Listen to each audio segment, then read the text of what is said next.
In the quiet hours when the world sleeps, ancient stones sometimes whisper secrets they have carried across unimaginable distances and epochs. These are not ordinary rocks. They are fragments of a time before our sun ignited, before planets coalesced from the swirling disk of gas and dust. Among them, certain meteorites, carbonaceous chondrites, dark and fragile, rich in carbon and organics, hold within their matrices tiny grains that predate the solar system itself. These presolar grains, microscopic relics etched with isotopic signatures from long-extinguished stars, emerge as silent witnesses to cosmic processes that unfolded billions of years ago. Their presence in meteorites, such as Murchison, Allende, and others, invites a slow, contemplative journey into the mysteries carved within them, where each anomaly in isotopic ratios reveals a story of stellar birth, death, and the gentle inheritance of matter that would one day form our world. Consider the night of the 28th of September 1969, when the Murchison meteorite fell over Victoria, Australia, scattering fragments across fields and roadsides. This carbonaceous chondrite, belonging to the CM group, arrived largely unaltered, its interior shielded from the intense heating that destroys delicate structures in other meteorites. Within its fine-grained matrix, scientists would later uncover an extraordinary abundance of organic compounds, including amino acids molecules central to life as we know it alongside far older constituents. Yet the true enigma lies deeper.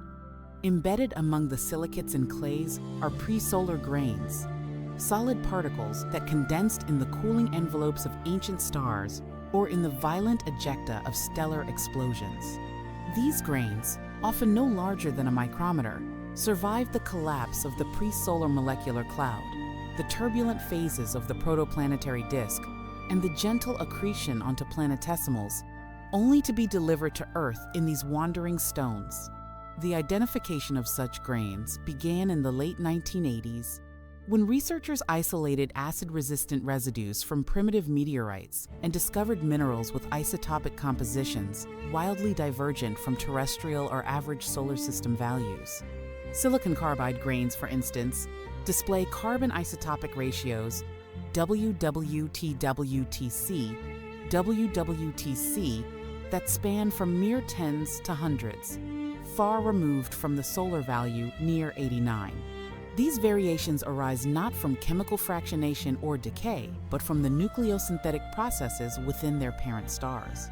In asymptotic giant branch stars, where slow neutron capture builds heavier elements, the dredge-up of processed material enriches the envelope in June-Ju-Ol-QC, leading to grains that condense with distinct signatures.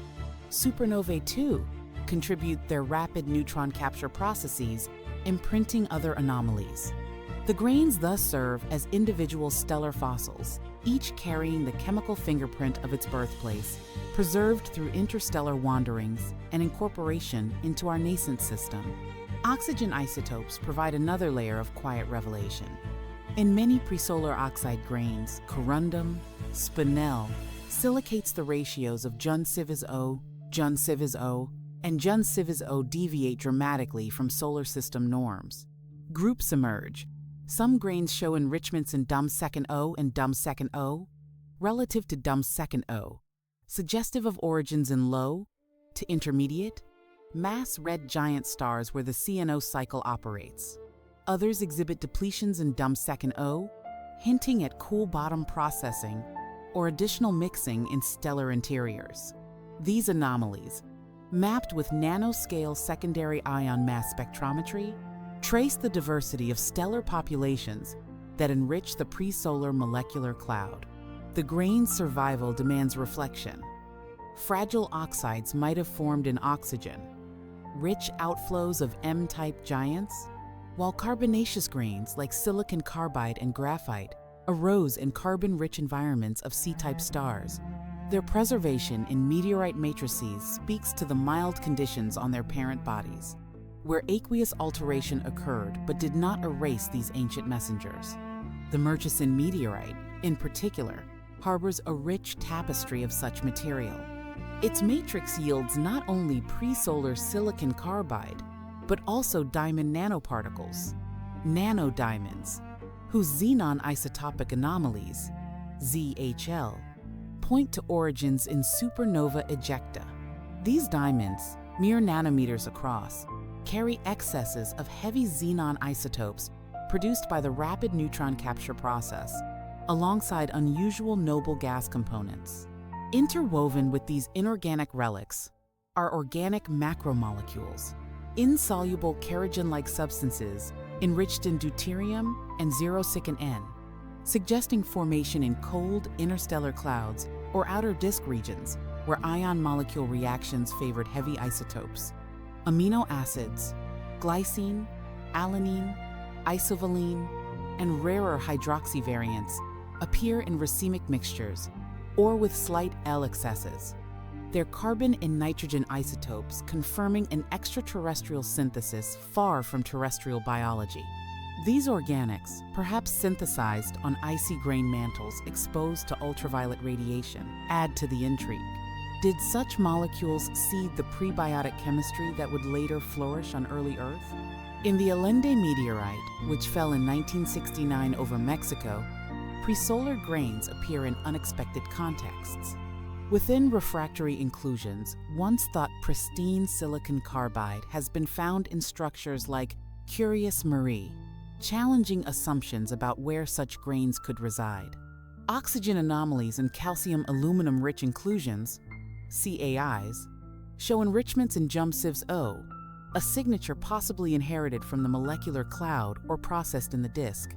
These findings suggest that pre-solar material was not uniformly distributed. Heterogeneities persisted, allowing pockets of anomalous matter to accrete separately. The slow unveiling of these details through acid dissolution, ion imaging, and high-precision mass spectrometry reveals a protoplanetary disk far more heterogeneous than once imagined, where streams of material from diverse stellar sources mingled unevenly before planetesimal formation. As we linger on these grains, a subtle tension builds. They embody both continuity and rupture.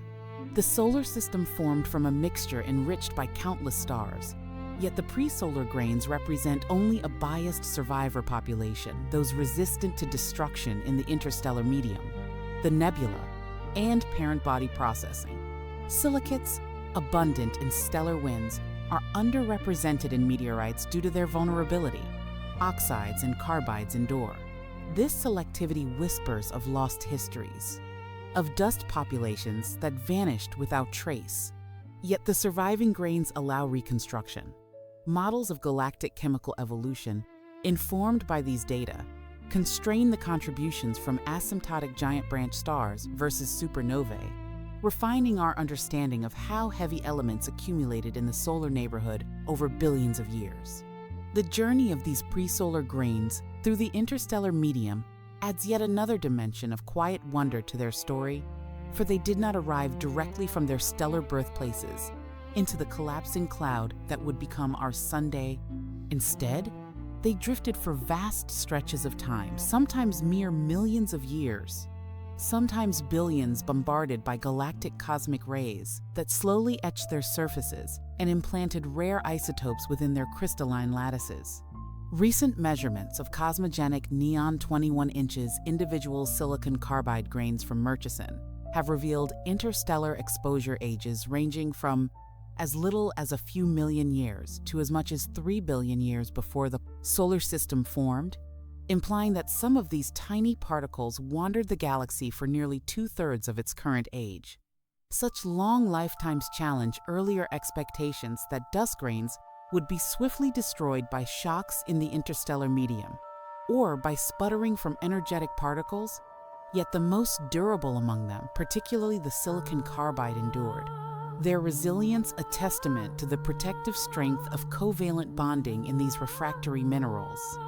In many cases, the grains appear to have spent much of their interstellar sojourn as components of larger aggregates, clusters of dust that shielded their interiors from the harshest radiation, allowing the outer layers to accumulate cosmogenic nuclides, while the cores remained relatively pristine. The disparity between helium-3 and neon-2-1 recoil losses in these grains further supports this picture, suggesting that the parent objects in the interstellar medium could have been up to 30 times larger than the isolated grains eventually recovered from meteorites, gentle conglomerates that fragmented only later, perhaps during the turbulent accretion in the protoplanetary disk. This prolonged wandering through the cold, tenuous medium between stars also exposed the grains to the subtle influences of galactic chemical evolution. As generations of stars lived and died, enriching the interstellar gas with heavier elements, the isotopic composition of the ambient medium gradually shifted. Presolar silicon carbide grains, classified as mainstream types, which dominate the population found in meteorites, carry silicon and carbon isotopic ratios that reflect contributions from stars of roughly solar metallicity, their envelopes dredged up with material processed by helium burning and the slow neutron capture process. Yet rarer subtypes Y and Z grains exhibit distinct signatures of lower metallicity environments, where the scarcity of iron seeds amplified the efficiency of neutron capture, leading to pronounced excesses in S-process elements such as barium, strontium, and zirconium. These variations trace the changing metallicity of the solar neighborhood over giga-years, with the oldest grains potentially condensing in outflows from stars born during epochs of heightened star formation activity around 7 billion years ago. The grains thus become not merely relics of individual stars, but chroniclers of the broader galactic history. They're isotopic fingerprints, recording the gradual buildup of nucleosynthetic products across spiral arms and star-forming regions.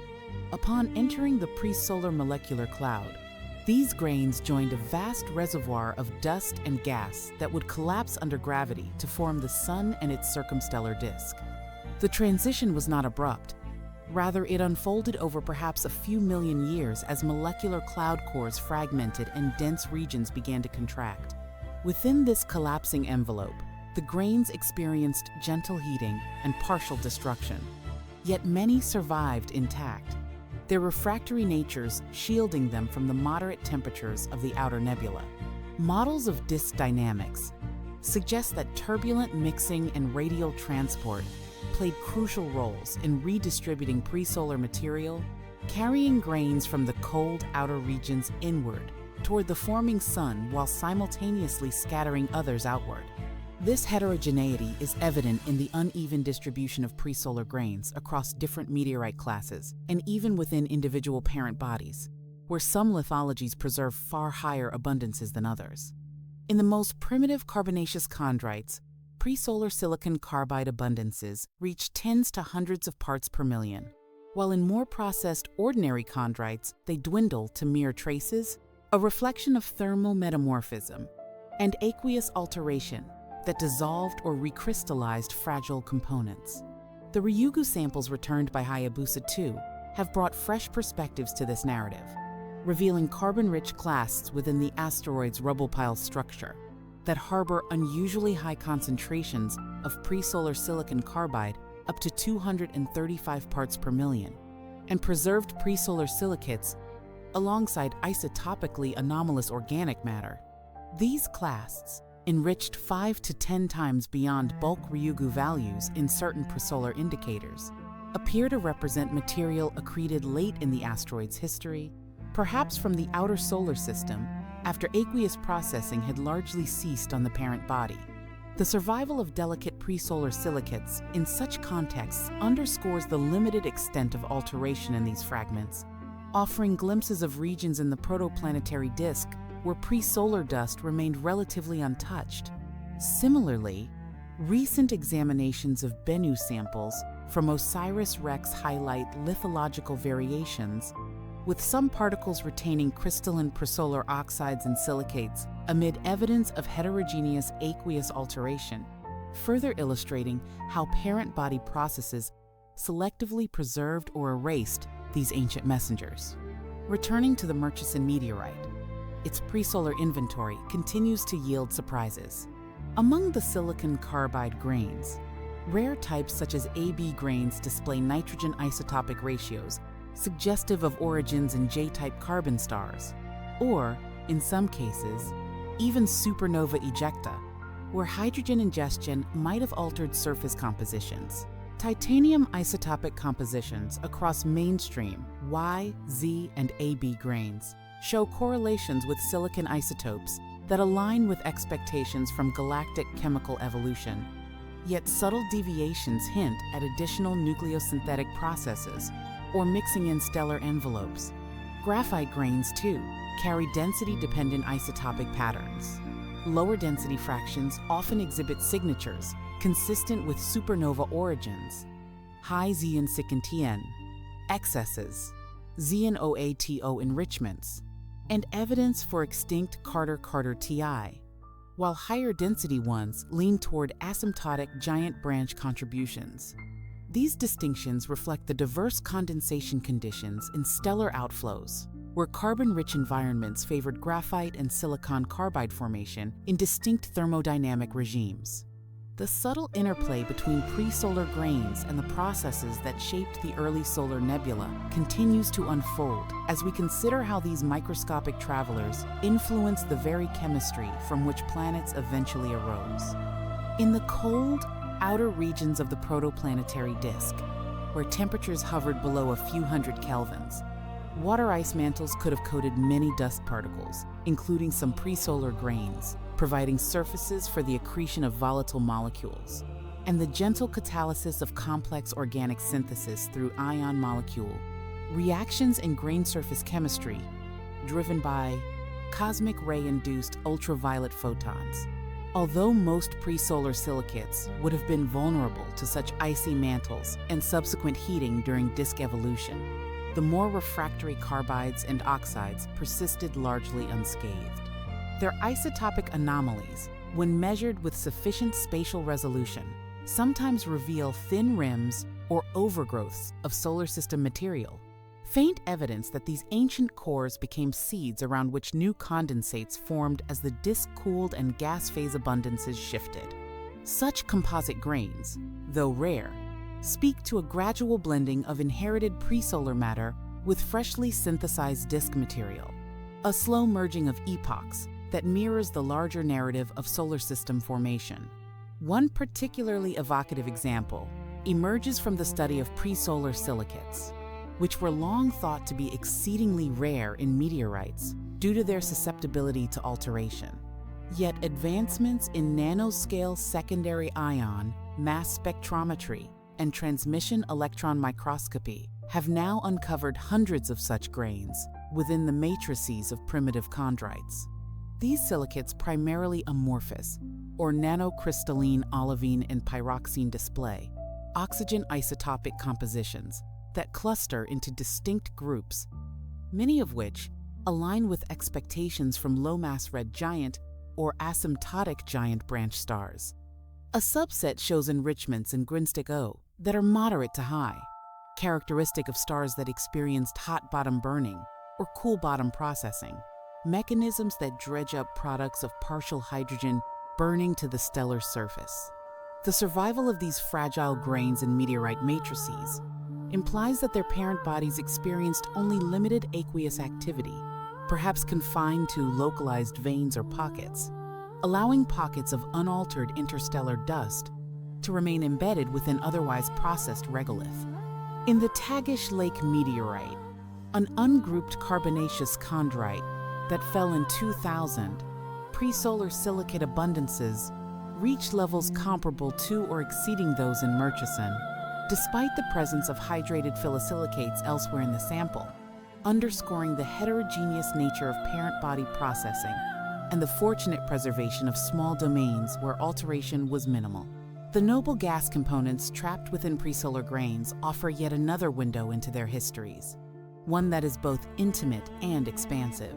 The nanodiamonds in Murchison, for instance, carry the enigmatic ZHL component xenon, enriched in both the heavy process and light R process isotopes relative to solar system xenon. This pattern, first identified in the 1980s, has long been attributed to supernova ejecta, where rapid neutron capture and subsequent photodisintegration pathways produce distinctive isotopic fingerprints. Recent refinements in isotopic measurements have revealed that the ZHL carrier is not uniform across all nanodiamonds. Instead, subpopulations exist with varying degrees of heavy and light xenon enrichment, suggesting multiple supernova sources or varying degrees of mixing within a single event. Helium and neon isotopes in these same diamonds show evidence of implantation from energetic particles during their interstellar residence, with Alcubue-He-IE 1Q ratios that imply cosmic ray exposure on timescales consistent with those derived from neon 21 inches silicon carbide grains. The coexistence of supernova-derived nanodiamonds alongside asymptotic giant branch-derived silicon carbide within the same meteorite matrix paints a picture of a pre-solar molecular cloud that was enriched by diverse stellar ejecta over extended periods, a chemical mosaic gradually assembled across galactic space and time. Further complexity arises when we examine the distribution of short-lived radionuclides inferred from isotopic excesses in presolar grains and early solar system condensates. Although most presolar grains predate the solar system by millions to billions of years, and thus cannot directly record the decay of nuclides, such as Quadratacell or 7C, some rare grains, particularly those from supernovae, carry evidence of in situ decay of quartered SiI, with quarter-quarter SCA excesses that decay with a half-life of only 60 years. These excesses, preserved in low-density graphite grains, indicate that the grains condensed rapidly after supernova explosion, capturing freshly synthesized titanium before significant decay occurred. The presence of such short-lived signatures constrains the timing between stellar explosion and grain condensation to mere decades or centuries, offering a glimpse into the immediate aftermath of a massive star's death. In contrast, the absence of Quadratacell in most presolar grains suggests that this important heat source for early parent body melting was injected into the solar nebula after the majority of presolar dust had already been incorporated, perhaps through the nearby detonation of a massive star whose shockwave may have triggered the final collapse of the presolar cloud core. As analytical techniques continue to evolve, the boundaries between presolar and solar system material become ever more permeable. High-precision measurements of magnesium isotopes in presolar spinel grains occasionally reveal small Quadratacell Mg excesses attributable to the decay of Quadratacell Al, hinting that a fraction of presolar dust survived long enough to witness the injection of live radionuclides into the nascent disk. Such findings, though still debated and limited to a handful of grains, suggest that the transition from interstellar to protoplanetary was not a sharp discontinuity, but a gradual continuum, with material flowing across the boundary over perhaps a few 100,000 years. The grains themselves, once isolated wanderers, became participants in the dynamic chemistry of the disk, their surfaces occasionally acquiring new layers or exchanging atoms with the surrounding gas, yet retaining at their cores the indelible marks of distant stellar forges. The quiet drama of these presolar grains reaches perhaps its most poignant expression when we contemplate how their isotopic messages constrain the very mechanisms of stellar nucleosynthesis that seeded the ingredients of planets, life. In the case of mainstream silicon carbide grains, which comprise the overwhelming majority recovered from meteorites, detailed modeling of their carbon, silicon, nitrogen, and trace element isotopic compositions points overwhelmingly toward an origin in low to intermediate mass asymptotic giant branch stars of roughly 1 to 3 solar masses. These stars, during their thermally pulsing phase, experience periodic helium shell flashes that drive convective mixing episodes known as third dredge-up, bringing freshly synthesized carbon and S-process elements from deep layers to the stellar surface. Over multiple thermal pulses, the envelope becomes progressively carbon-rich, eventually surpassing the oxygen abundance and transitioning the star into a carbon star. It is in these cool, extended envelopes where temperatures drop below about 1,500 kelvins that silicon carbide can condense from the gas phase, locking in the isotopic ratios characteristic of the dredged-up material. The observed spread in WL²C, WL²C ratios among mainstream grains from about 40 to 100 mirrors. The range predicted by stellar evolution models as a function of stellar mass and metallicity, with lower ratios corresponding to more massive AGB stars that experience greater helium burning efficiency and thus produce more WWWT through the WWT, gamma WWWT, beta minus WWWT pathway, followed by further processing. Nitrogen isotopes in these same grains add further nuance to the picture. The majority display ZONC⁴N, excesses ZNA⁴N, ZON60N ratios lower than the solar value of roughly 272, consistent with the operation of the CNO cycle in hydrogen-burning shells, where N is rapidly destroyed while N accumulates. Yet the scatter in these ratios, extending down to values as low as 50 inches some grains, requires additional mechanisms such as cool bottom processing, in which a slow circulation of envelope material through hot regions near the H-burning shell allows partial CN cycling even in stars too cool for hot bottom burning to dominate. This circulation, perhaps driven by magnetic fields or thermohaline instability, enriches the envelope in 1C⁴N while depleting 1C⁴C relative to 1C⁴C, producing the correlated trends seen in many grains. Trace elements such as barium, strontium, and europium, measured with high precision in individual grains, reveal S-process abundance patterns that match theoretical predictions for AGB stars of solar or near-solar metallicity, with the characteristic branching at 0006 car and 000 isotopes providing sensitive probes of neutron density and exposure time during the slow neutron capture process. Supernova-derived grains, though far less abundant, offer an equally compelling counterpoint.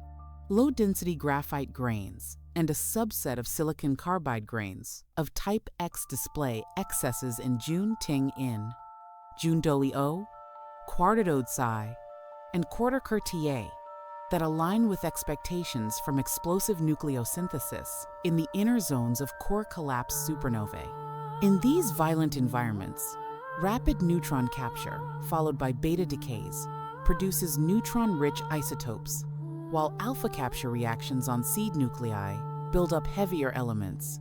The Carita Ti signature, decaying to Carita Ka with a half-life of about 60 years, is particularly diagnostic. Its presence in graphite grains implies condensation within decades of the explosion, before significant decay had occurred, while the absence of quartz-L decay products in most supernova grains suggests either that quartz-L was not efficiently mixed into the condensation zone, or that these grains formed in regions where quartz-L production was limited. Models of supernova dust formation indicate that silicon carbide and graphite can condense in the carbon-rich He/C shell or in the O/C zone, where reverse shocks heat and compress ejecta, allowing molecules to survive long enough to nucleate into solid particles. The survival of such grains through the reverse shock and subsequent passage into the interstellar medium remains a subject of active modeling, with recent hydrodynamic simulations suggesting that dense clumps within the ejecta can shield forming grains from complete destruction. The rare AB silicon carbide grains, with their unusually low Varsan-Z 150 Nin ratios and often solar-like silicon isotopes, present a continuing puzzle.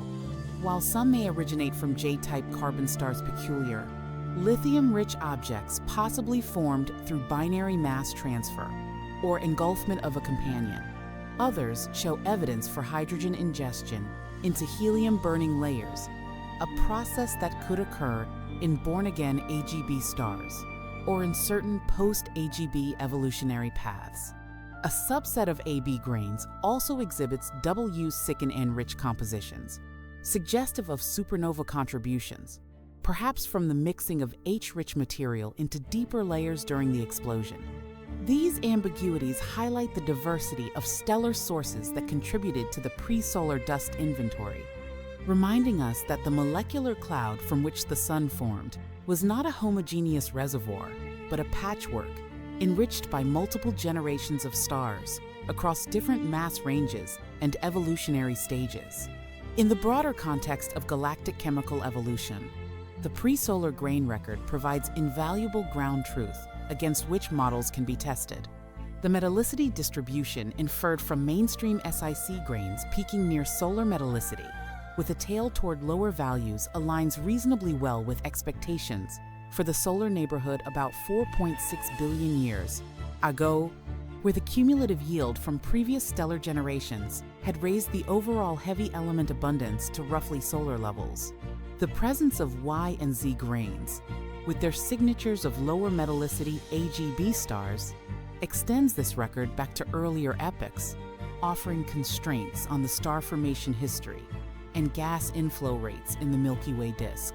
Discrepancies between observed grain abundances and theoretical predictions, such as the apparent overproduction of certain S-process elements in models or the underabundance of pre-solar silicates, continue to drive refinements in both stellar nucleosynthesis calculations and interstellar dust life cycle models, creating a virtuous cycle of observation and theory. The contemplation of these isotopic patterns naturally leads us to ponder the broader implications for the chemical heritage passed from stars to planets, a legacy encoded in the very atoms that compose our world and ourselves. Each pre-solar grain, though diminutive in size, represents an unbroken thread connecting the fiery interiors of distant suns to the quiet accretion of dust in the solar nebula, and ultimately to the geological and biological processes that unfolded on Earth. The carbon in mainstream silicon carbide grains, enriched in Ju-UC relative to the solar ratio, in many cases, traces back to the partial helium burning and subsequent dredge-up in AGB stars, where the triple alpha process and WN_C alpha gamma W99's O reaction shaped the final surface composition.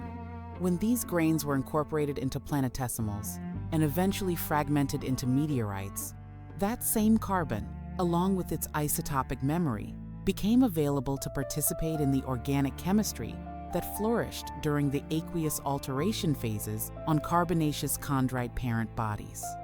Laboratory experiments simulating interstellar and outer disk ice chemistry have demonstrated that amino acids, carboxylic acids, and polyols can form readily on grain surfaces exposed to ultraviolet radiation and cosmic rays, with deuterium enrichments mirroring those observed in meteoritic organics. The slight L excesses found in certain amino acids, from Murchison, most notably isovalin, may reflect the action of circularly polarized ultraviolet light from nearby massive stars or neutron stars, selectively destroying one enantiomer over the other during the interstellar or early disk phase, thereby providing a potential chiral bias that could have influenced the homochirality characteristic of terrestrial biochemistry. This connection between stellar nucleosynthesis and prebiotic chemistry remains one of the most quietly profound aspects of pre-solar grain research. The nitrogen isotopic anomalies in insoluble organic matter from primitive meteorites, often showing WWN enrichments of several hundred per mil, point toward formation in cold, dense molecular cloud cores where ion molecule reactions involving N- preferentially incorporated 0-SiC N into nitriles and other precursors. These precursors, upon warming in the disk or on icy planetesimals, could have undergone further reactions to yield the complex macromolecular material that dominates meteoritic organics. The deuterium enrichments, reaching factors of several hundred relative to terrestrial values, similarly reflect low temperature fractionation in interstellar ices, where zero-point energy differences favor incorporation of heavy isotopes into bound molecules.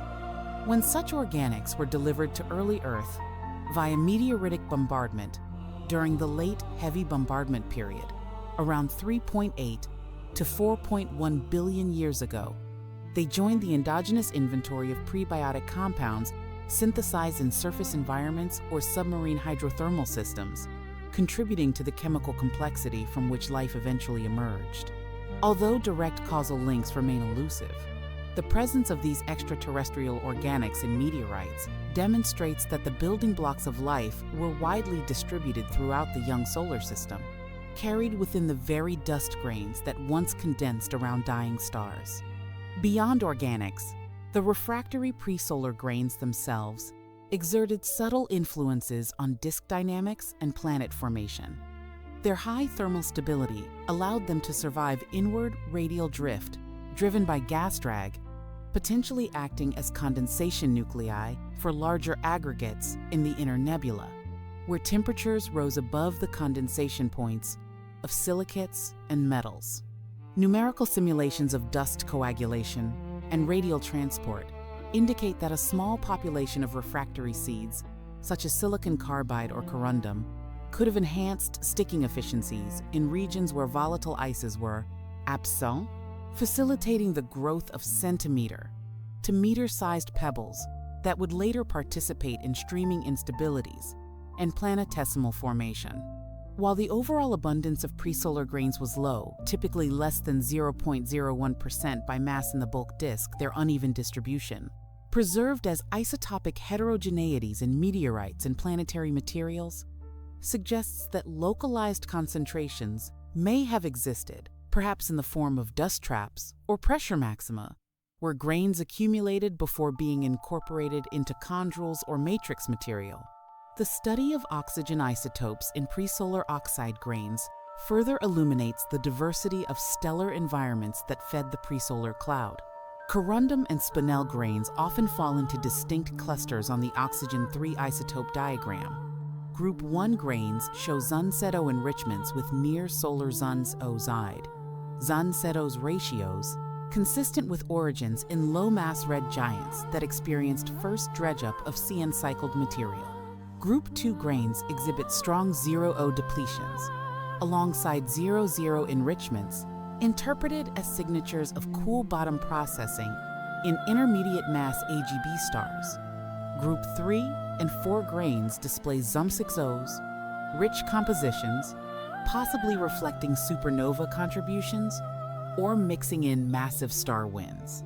These groupings, refined through decades of ion microprobe mapping, constrain the mass range and evolutionary stage of the contributing stars, revealing that the pre-solar molecular cloud sampled a representative cross-section of the galactic stellar population at that epoch.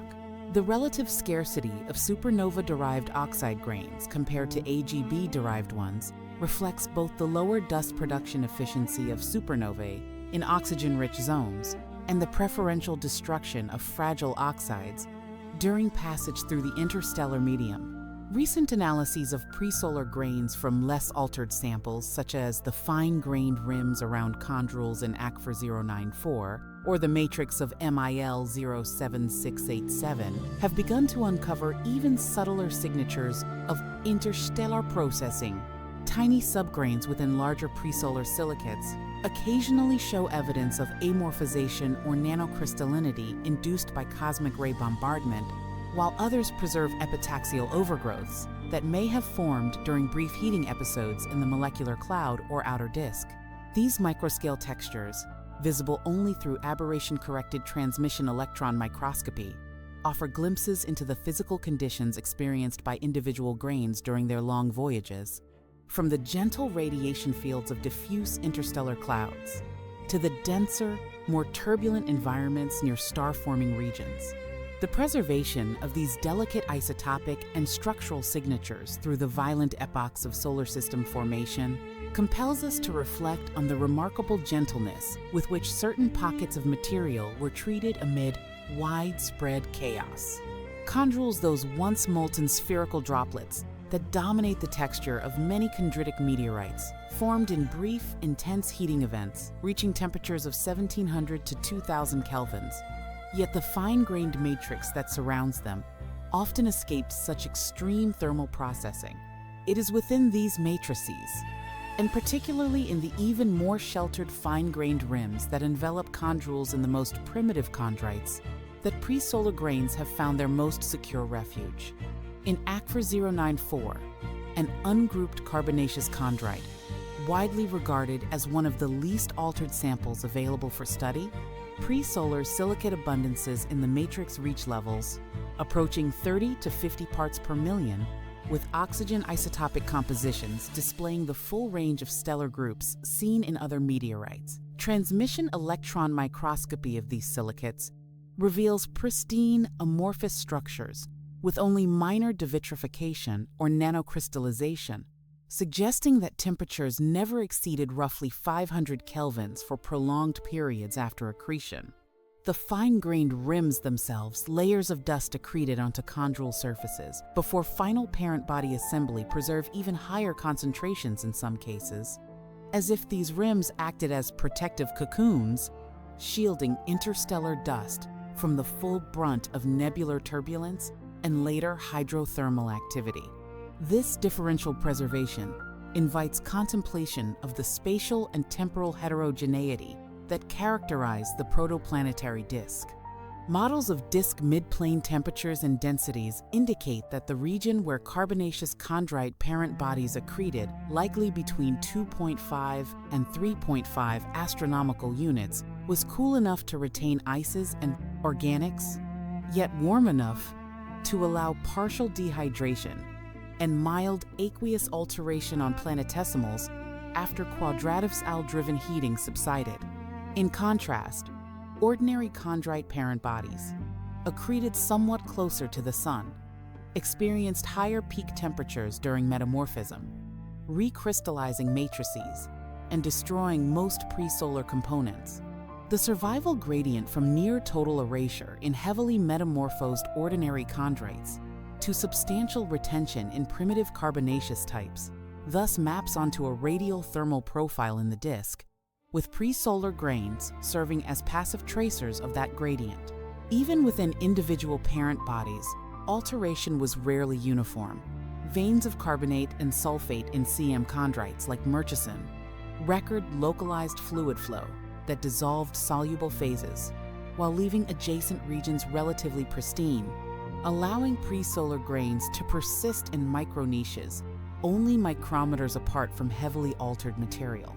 The organics intimately associated with these preserved presolar grains deepen the sense of continuity across cosmic scales. Insoluble organic matter in Murchison and similar meteorites consists of aromatic-rich macromolecules with aliphatic side chains, exhibiting hydrogen and nitrogen isotopic compositions that are among the most extreme observed in any solar system material. Deuterium enrichments reaching delta D values of plus 2,000 to plus 3,500 per mil, and DUU-60N enrichments of plus 400 to plus 1,500 per mil are characteristic, far exceeding typical values produced in solar nebula gas phase chemistry. Ion molecule reactions at temperatures below 20 kelvins in dense cloud cores, where CO is frozen out, and isotopic exchange is kinetically favored for heavier species, provide the most plausible formation environment. Once incorporated into icy grain mantles, these molecules could have undergone further processing during disk, infall, or parent body heating, polymerizing into the kerogen-like structures seen today.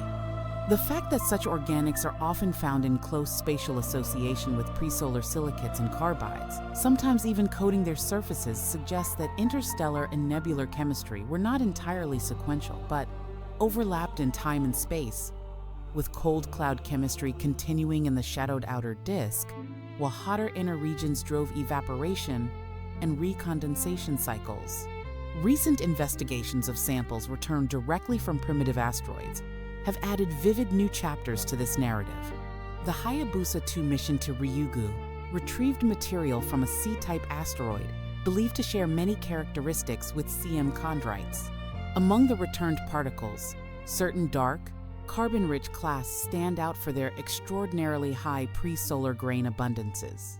Silicon carbide reaching 235 parts per million in some fragments, and the presence of presolar silicates that had previously been thought to fragile to survive even mild aqueous alteration. Oxygen isotopic mapping of these silicates reveals compositions clustering in the Group 1 and Group 2 fields, consistent with origins in low to intermediate mass red giants, while the associated organics show deuterium and nitrogen anomalies comparable to or exceeding those in Murchison.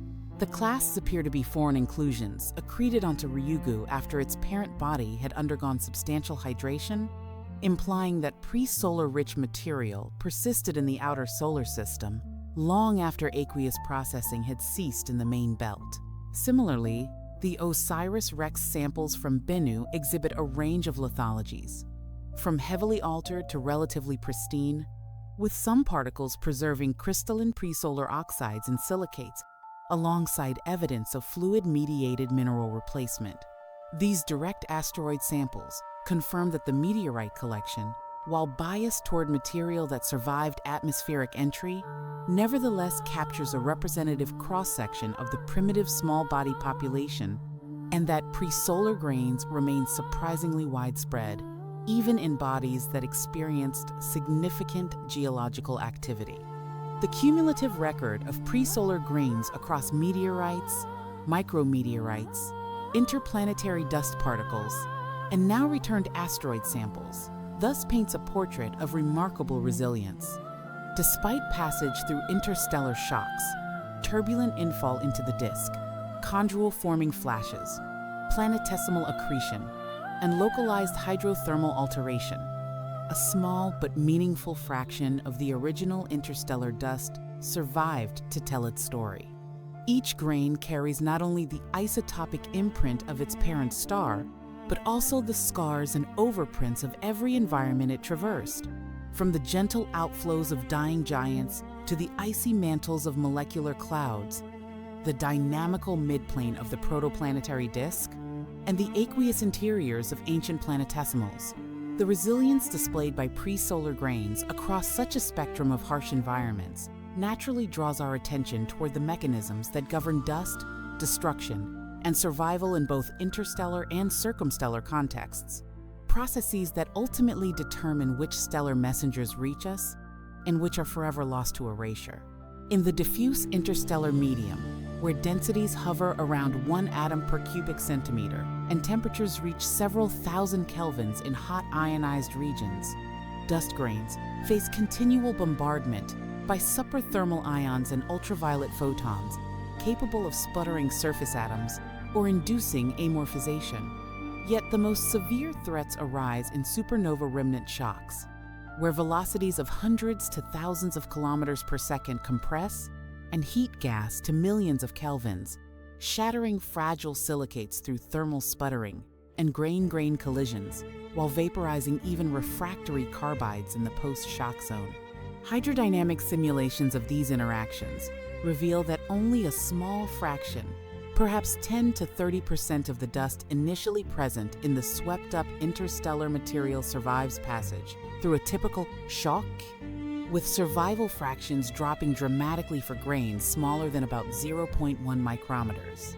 The preferential destruction of silicates relative to silicon carbide and graphite explains, at least in part, why presolar silicates are orders of magnitude less abundant in meteorites than their carbonaceous counterparts, despite silicates being far more common in stellar outflows.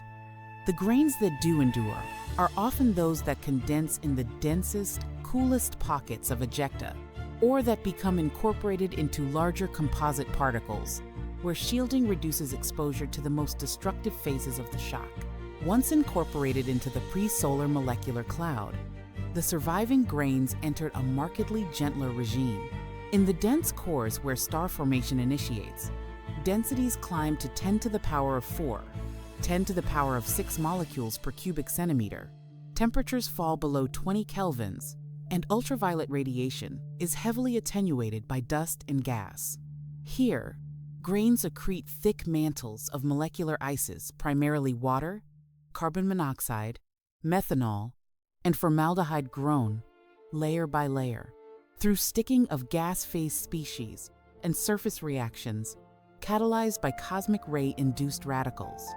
These icy mantles not only protect underlying refractory cores from further sputtering, but also serve as sites for the synthesis of complex organics, as evidenced by the deuterium and nitrogen isotopic anomalies that persist in meteoritic insoluble organic matter. When the cloud core collapsed to form the Sun and its disk, the outer envelope experienced gradual warming as gravitational energy was released, yet much of the dust in the cold midplane remained shielded. Models of disk chemistry suggest that presolar ices sublimated only in the warmer inner regions, while beyond the water snowline roughly 2.5 to 3 astronomical units ices persisted, allowing organic-rich dust to accrete onto planetesimals with minimal alteration. The heterogeneous distribution of presolar material observed in meteorites likely reflects this radial zoning. Outer disk fragments, represented by certain CM and CI chondrites, retain higher abundances of fragile components, while inner disk material, sampled by ordinary chondrites, shows greater depletion due to thermal destruction. The gentle but persistent action of aqueous fluids on primitive parent bodies represents the final filter through which presolar grains passed before delivery to Earth. In CM chondrites like Murchison, oxygen isotopic evidence and mineral paragenesis indicate that low temperature, 2150 degrees Celsius, water-rock interactions persisted for perhaps tens to hundreds of thousands of years, dissolving primary silicates, precipitating phyllosilicates, carbonates, and sulfates, and mobilizing soluble elements. Yet even in these altered environments, presolar grains survived in protected microdomains, within anhydrous clasts, enclosed in resistant mineral aggregates, or shielded by impermeable organic coatings. The preservation of presolar silicon carbide and nanodiamonds amid pervasive serpentinization and tachilinite kronstatite intergrowths demonstrates that alteration was never complete. Pockets of low water-to-rock ratio or short-lived fluid pathways allowed ancient dust to remain largely untouched. In the more heavily altered CI chondrites, such as Avuna and Orgueil, presolar abundances drop significantly. Yet rare surviving grains, particularly robust carbides, still carry their stellar isotopic signatures, attesting to the extraordinary durability of these materials under aqueous assault. The micrometeorites collected from polar ice and deep-sea sediments provide an additional complementary archive of presolar material. These tiny particles, typically 50 to 500 micrometers in size, enter Earth's atmosphere at high velocities and experience flash heating during atmospheric entry, yet many preserve unmelted interiors where presolar silicates, oxides, and organics remain intact.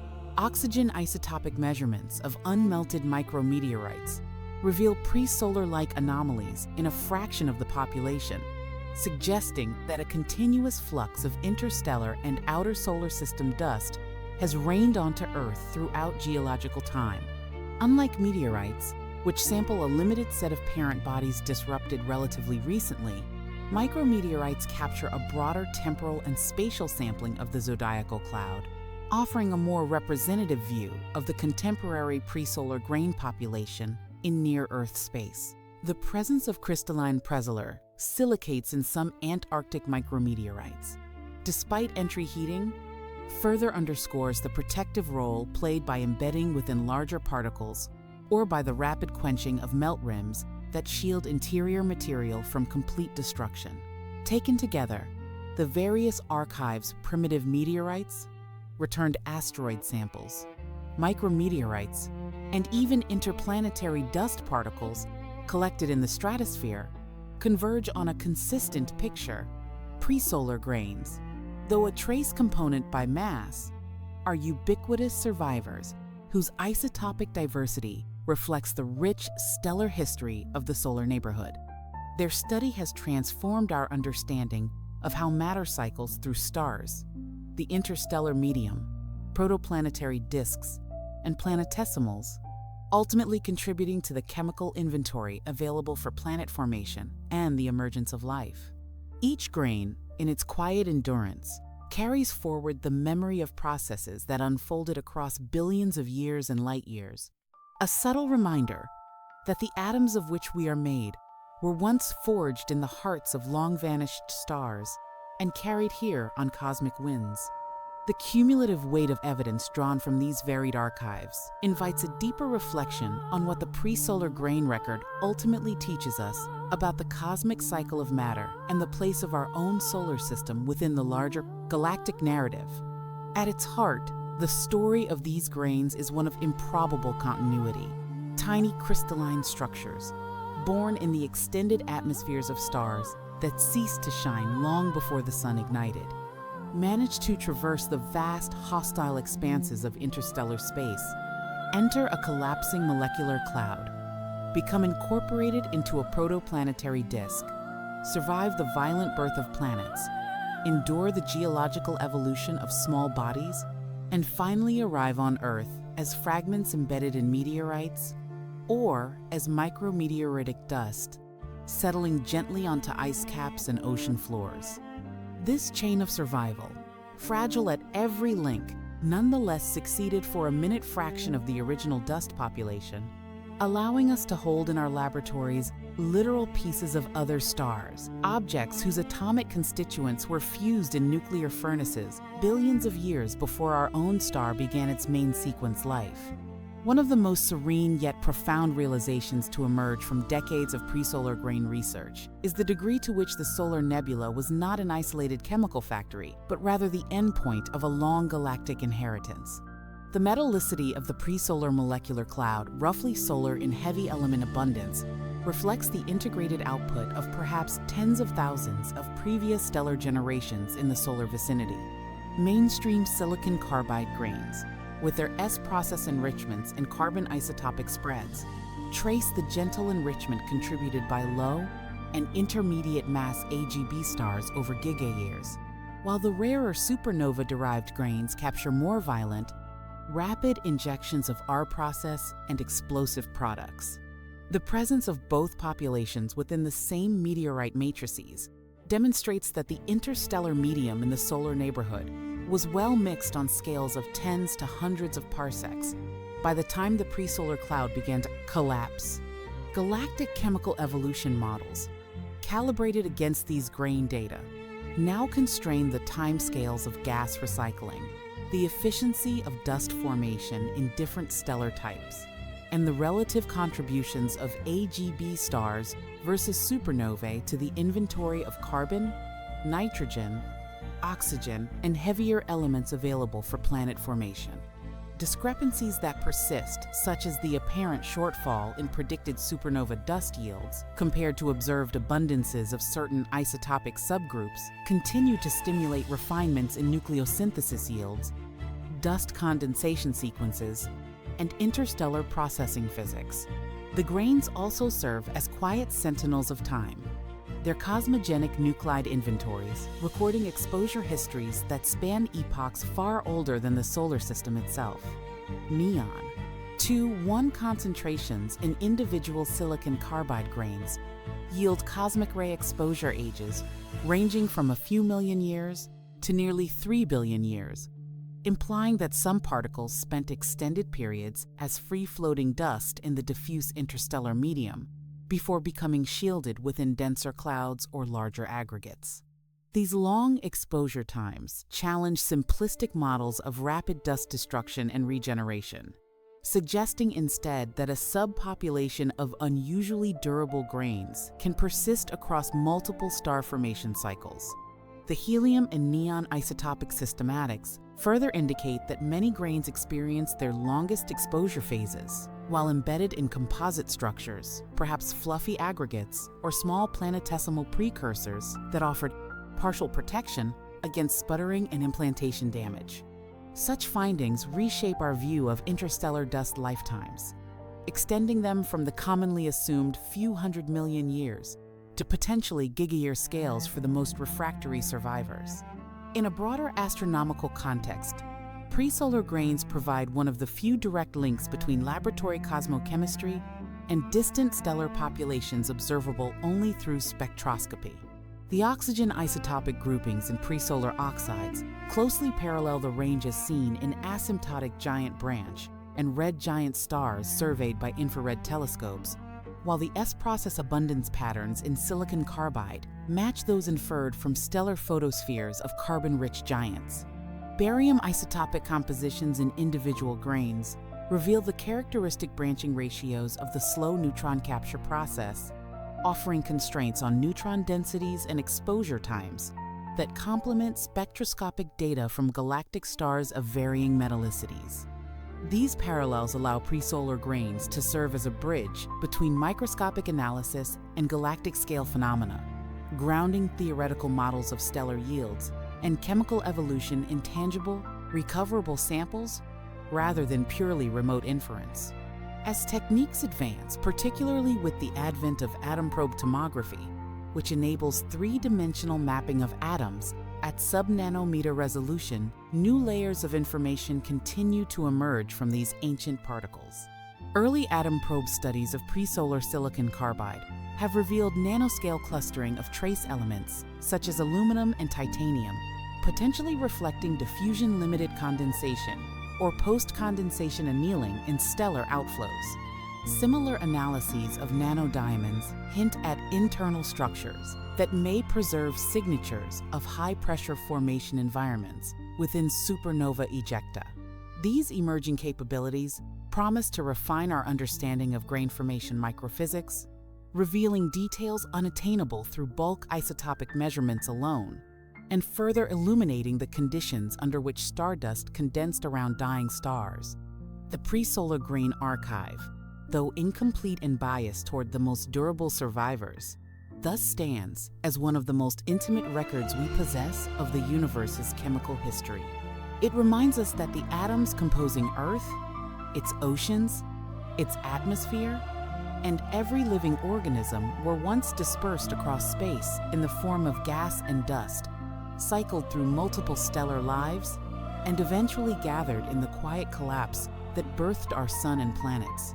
In the slow, meditative examination of these grains, we encounter not only scientific data, but a subtle poetry, the enduring whisper of stars long extinguished, carried across light years and eons to rest, for a fleeting moment, in human hands.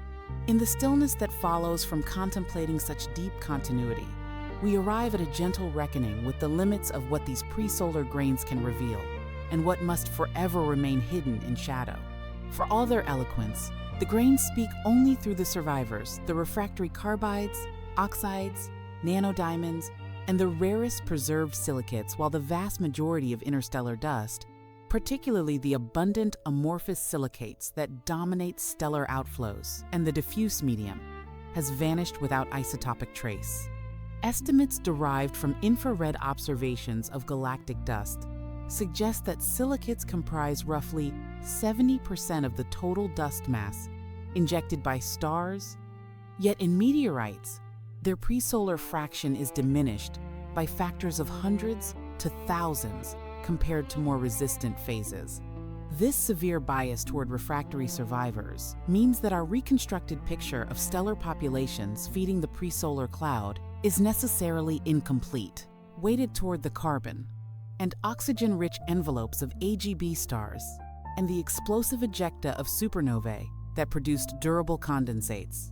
The missing voices, those of the silicate-dominated outflows from oxygen-rich M-giants, the silicate mantles grown in molecular clouds, the amorphous dust reformed in interstellar shocks are forever silenced, leaving gaps in our understanding of the full spectrum of dust sources and their contributions to the chemical budget of the solar nebula.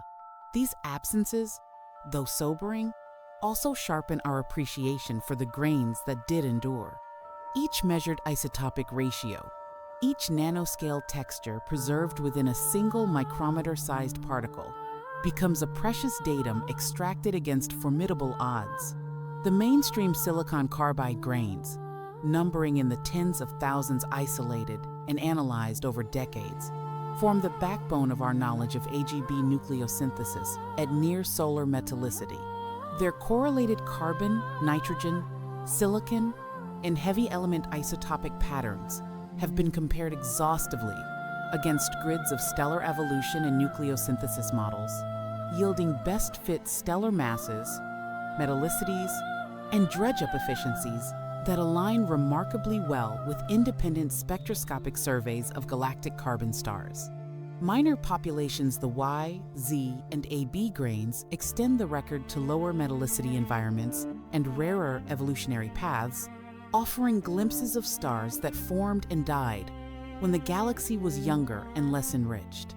Supernova grains, though fewer in number, carry signatures so distinctive excesses in Aquaridodo's I, Sierra Court, Cater Court, Gatare K, June Sicken N, and anomalous noble gases that they stand as unambiguous markers of explosive nucleosynthesis, constraining mixing and fallback in core collapse events, and the efficiency of dust condensation in post-explosion ejecta. The ongoing refinement of these interpretations depends crucially on continued analytical progress. Instruments such as the NanoSIMS, SHRIMP, and Kamika IMS series have mapped isotopic compositions at scales approaching tens of nanometers, revealing internal heterogeneity within individual grains that reflects zoned condensation or secondary alteration. Atom probe tomography has begun to expose atomic scale clustering and diffusion profiles, potentially recording the thermal histories of grains during their brief residence in stellar atmospheres or their prolonged exposure in the interstellar medium. Synchrotron-based techniques, X-ray absorption near-edge structure, spectroscopy, and X-ray diffraction offer complementary insights into the coordination, chemistry, and crystallinity of presolar phases, shedding light on formation conditions unattainable through mass spectrometry alone. As sample preparation methods improve and new primitive materials become available, whether from future sample return missions to C-type asteroids, from Antarctic micrometeorite collections, or from interplanetary dust particles gathered in the stratosphere, the pool of well-characterized presolar grains will grow, gradually filling in the contours of a portrait that remains, for now, tantalizingly incomplete. Beyond their scientific value, presolar grains carry a meditative weight that transcends measurement. They are among the oldest tangible objects, accessible to direct human study older, in many cases, than the Earth itself, older than the Sun, older even than the molecular cloud from which both arose. Holding a mount containing thousands of hand-picked silicon carbide grains under an electron microscope is to hold fragments of time, each grain a discrete chapter in the biography of matter, written in the language of isotopes and preserved through cataclysms and eons. The act of measuring them becomes an act of listening across unimaginable distances and durations, a patient deciphering of whispers from stars that no longer exist. In their quiet persistence, these grains embody a form of cosmic patience enduring dissolution, shock, radiation, burial, alteration, and delivery, only to rest at last in human hands, where their stories can finally be told. The journey of presolar grains thus closes a circle that began in the nuclear furnaces of long-dead stars and ends here, in laboratories and observatories, where their secrets are slowly unveiled. Yet the circle is not truly closed. It continues in every new measurement, every refined model, every freshly returned sample that adds another voice to the chorus. The mysteries carved in ancient meteorites are not static relics, but living records, still speaking as long as there are those willing to listen with the slow, attentive care that such ancient messages demand. In the calm unfolding of their revelations, we find not only knowledge of the universe's past, but a gentle reminder of our own deep connection to it, a lineage written in stardust, carried across the dark, and quietly delivered into the light of consciousness. And so the narrative drawn from these ancient meteoritic messengers reaches its natural, though never truly final cadence. What began as faint scratches of curiosity, tiny isotopic deviations noticed in acid-resistant residues nearly 4 decades ago, has unfolded into one of the most intimate dialogues humanity has ever held with the deep history of the cosmos.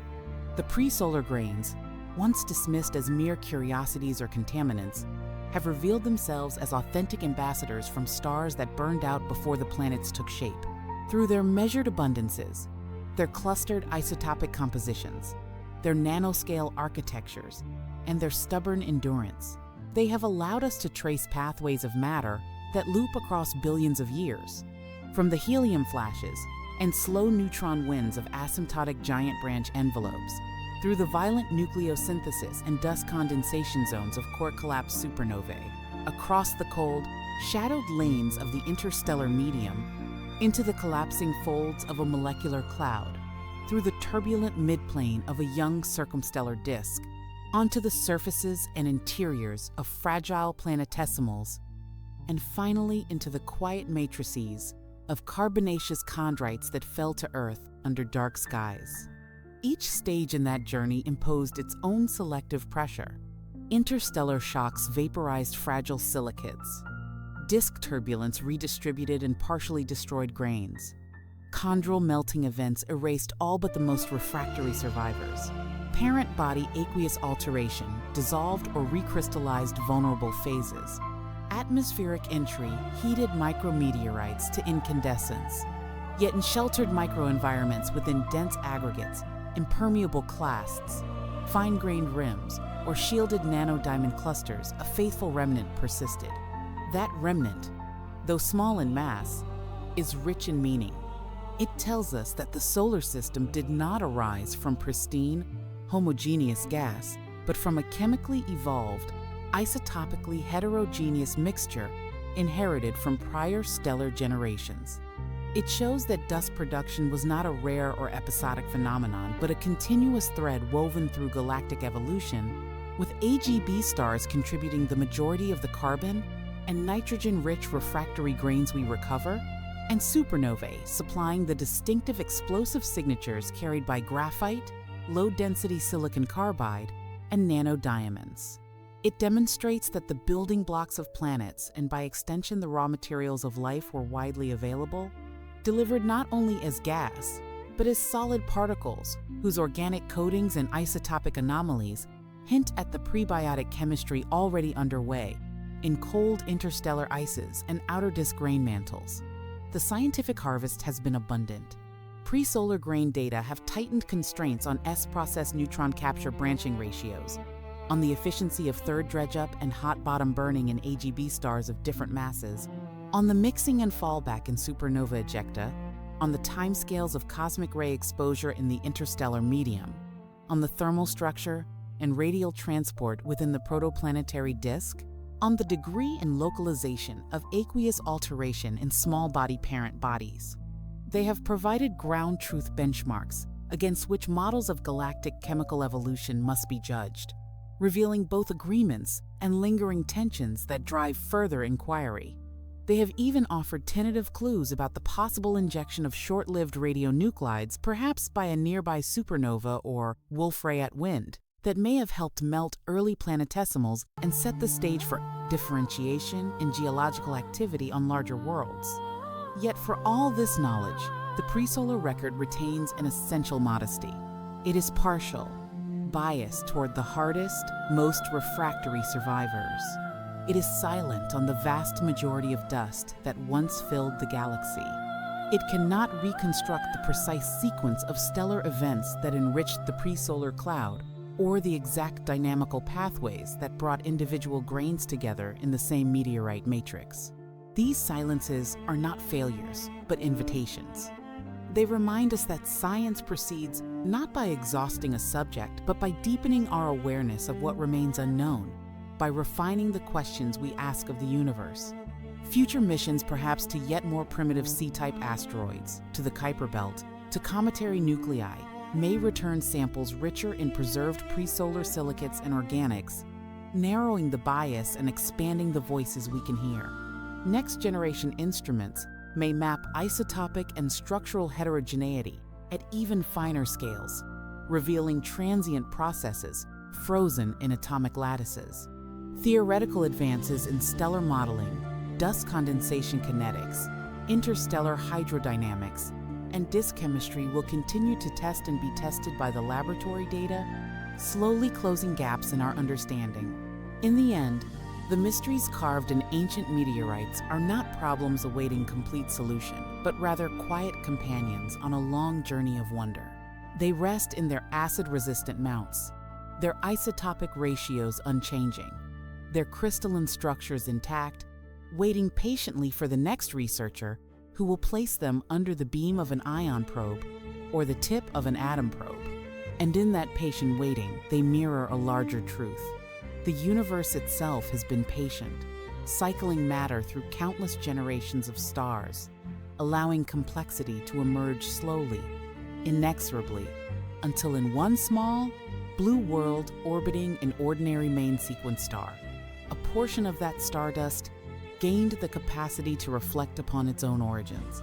When we study presolargains, we are not merely analyzing extraterrestrial material.